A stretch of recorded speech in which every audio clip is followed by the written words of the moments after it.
अरे कशाला बनवत असे चित्रपट जे चित्रपट चालणारच नाहीत. हो, मी त्याच चित्रपटाची गोष्ट करतोय. घुंगरू फ्लॉप झाला का घुंगरू चालला ही नंतरची गोष्ट आहे, पण हा चित्रपटाचा ट्रेलर बघितला का? या चित्रपटाच्या ट्रेलरमध्ये सर्व काही दिसतंय की हा चित्रपट कसा असणार आहे. अशाने आपली film industry, Marathi film industry कशी पुढे जाणार? जर तुम्हाला मराठी इंडस्ट्रीला पुढे न्यायचं असेल तर काहीतरी वेगळं पण द्यावं लागेल ना.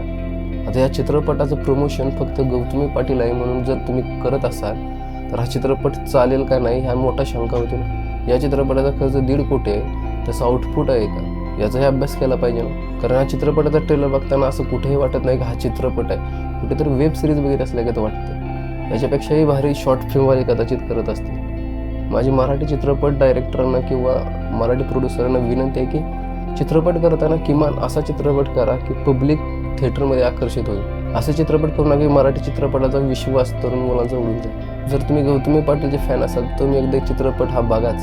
कारण या चित्रपटाला जेव्हा बघायला गेलो थिएटरमध्ये असं सुरुवातीला वाटलं की गौतमी पाटीलचा चित्रपट सगळ्यात मोठं आकर्षणानं गेलो. ज्यावेळेस वाटलं तिथं थिएटरमध्ये पोहोचलो त्यावेळेस बघितलं थिएटरमध्ये फक्त अंधार. ज्यावेळेस लाईट लावली गेली तेव्हा फक्त 2च पब्लिक. त्यामुळे मराठी चित्रपट करताना सगळ्यात मोठी काळजी घ्या की ते म्हणजे ॲक्टरची, प्रमोशनची, जेणेकरून तो चित्रपट जेव्हा ट्रेलर जरी रिलीज होईल ना त्यावेळेस प्रेक्षकांच्या मनात एक उत्कंठ दाटली पाहिजे की हा चित्रपट बघितला असता. घुंगरू हा चित्रपट फ्लॉप काही ही नंतरची गोष्ट आहे. जर घुंगरू चित्रपट तुम्ही बघितला असेल तर कमेंट बॉक्समध्ये सांगा मला की घुंगरू चित्रपट तुम्हाला कसा वाटला. तर भेटूया मित्रांनो पुन्हा एकदा नव्या व्हिडिओमध्ये. तोपर्यंत जय हिंद, जय महाराष्ट्र.